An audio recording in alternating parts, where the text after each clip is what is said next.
Long live the PlayStation 3. The community surrounding this console has been nothing short but amazing. Thanks to their hard work and dedication, we now can revisit various PlayStation 3 games that were previously offline. This includes games like StarHawk, Tom Clancy's Ghost Recon Advanced Warfighter 2, Haze, and Splinter Cell Double Agent. And today, I'll be showing you how you can join in and support the community. Now, before we jump in, most of the games on this list will work with a stock unmodified PlayStation 3. But if you want to play StarHawk, you will need a PlayStation 3 running hen or custom firmware. If you do not have this on your PlayStation 3, you won't be able to play StarHawk, unfortunately. Hen is relatively easy to install and works with most PlayStation 3s. I'll leave a link in the description of this video on a tutorial that I followed when I installed hen on my PlayStation 3. Also, big shout out to the following PlayStation Org Discord members, Jumpsuit and Nasty Max. Both assisted me with the creation of this video. Jumpsuit is one of the devs who brought back StarHawk on the PlayStation 3 and is currently working on reviving Mag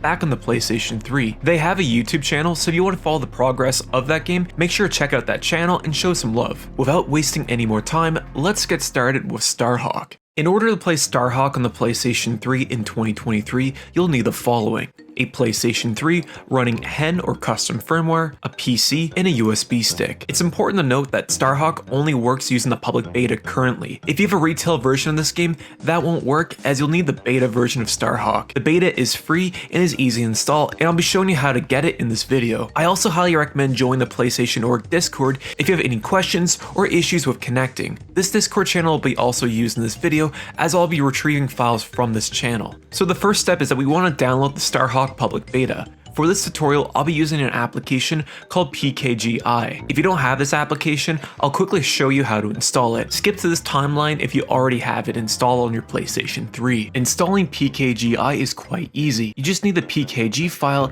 and a database file. Now, the database file can be in the form of a text file, or it could be installable using a PKG file format. Due to copyright reasons, I can't provide a database file as it's considered piracy. There is videos on YouTube showing you how to install it, however. Anyways, first download the pkgi.pkg file from the link in the description. From here, copy the file to the root of your USB stick. Now safely eject the USB stick and plug it into your PlayStation 3. From here, go to Package Manager, select Install Package Files, then select the PKG file that we just copied over and install it on your PlayStation 3. Also make sure to follow the same step when installing the database PKG as well. After that's completed, you now have PKGI installed on your PlayStation 3. You're now ready to install StarHawk. On the PlayStation 3 X and B, we're going to open up the PKGI application. Inside the app, we're going to search for StarHawk. In order to do this, click triangle, then click on search. You should see a keyboard prompt and simply type in StarHawk. After it's done searching, you're going to select StarHawk Public Beta. The region should be NTSC and the game ID should be the following: NPUA70136. Simply click X and download. This should take usually about 30 to 40 minutes depending on your internet speed. Once it's downloaded, exit the application and go back to the XMB. From here, locate Package Manager. Inside the Package Manager folder, you want to select PlayStation Network content. From here, we're going to locate StarHawk Beta that we just downloaded. Simply click X and install the beta. Once that's completed, now we need to update the beta. In order to do this, we have to sign in the PlayStation Network and then open the StarHawk Beta application. It should prompt you to update to 1.05. Make sure it fully downloads and installs. Once that's completed, return to the XMB and we're going to move over to our PC. Now go to the description of this video and click on the mega hosted link. This is an additional PKG file that we will need to install. Download the PKG file and save it to the root of the USB stick. From here, you can unplug the USB stick and go back to the PlayStation 3. Insert the USB stick in your PlayStation 3,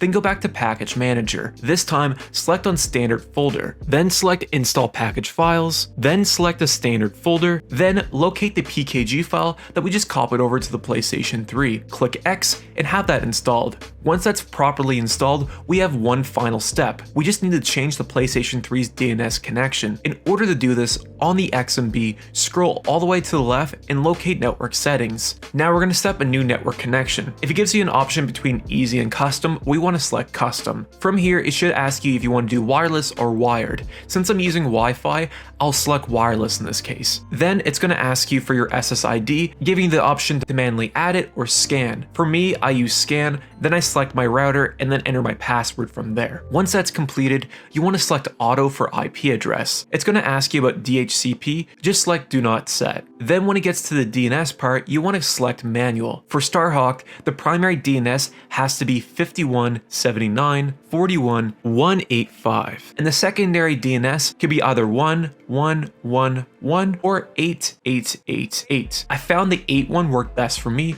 but your mileage may vary. After that's been entered, it's going to ask you for MTU settings. Just make sure you select auto for that. Then it's going to ask you about a proxy server. Just select do not use. Keep UPnP enabled. Then it's going to ask you to test the connection. You can if you want, but it's not required. Once that is done, sign back to the PlayStation Network and open the StarHawk beta application that we installed earlier in this video. If done correctly, you should be able to accept the terms and agreements and see the splash screen. And that's it. From here, you can find matches, host matches, or join others. Now, if you wanted to play Haze, Splinter Cell Double Agent, or Ghost Recon Advanced Warfighter 2, it is very easy to do and works without needing to modify your PlayStation 3. If you have any issues or questions, I recommend joining the PlayStation 3 Reborn Discord channel, as it is the team behind these revivals. Anyways, all we have to do is a simple DNS change. To do this, go to the PlayStation X and B and scroll all the way to the left into network settings. From here, we want to create a new network connection. From here, click on custom. Select if you're wireless or wired. Since I'm using a Wi-Fi connection, I'll select wireless. It's going to ask you to enter your SSID or scan. For me, I simply scanned it, found my Wi-Fi connection, entered the password, and moved on to the next step. From here, select auto for IP address. It's going to ask you for DHCP, just select do not set. Then it's going to ask you about DNS. You want to make sure you hit manual. Now you'll see a field for primary and secondary DNS. Both fields will need to be changed. Both Haze, Double Agent, and GRAW2 use the same DNS settings. If you have played StarHawk previously, make sure you change that, as the DNS is different for StarHawk than it is for these games. All you have to do is replace the primary DNS with the following: 146.190.205.197, and the secondary can either be 1111 or 8888. In my experience, I found the 81 to work best for me, but your mileage significantly will vary. After that's been entered in, you're going to see an option for MTU. Just select auto. Then it's going to ask you about a proxy server. It's not needed, so just hit do not use. And then it's going to ask you UPnP. Make sure that's enabled. You can test the connection if you want, but it's not required. Once that's done, sign back into the PlayStation Network and try each game. And that's it. No additional work is needed past this point. Just simply open the games up, connect to online multiplayer, and play them like you did years prior. You can generally find people playing mostly on weekends for these games, but the Discord channels are very important, as a lot of game nights are arranged there. Anyways guys, I hope this video has been helpful. It's always a great thing when more PlayStation 3 games get revived, as community efforts like this keep the spirit of the PlayStation 3 alive, and I'm more than happy to highlight that for you guys. Anyways, if this video has been helpful, please consider leaving a like or even a subscription. It really means a lot. And until next time fellas, peace.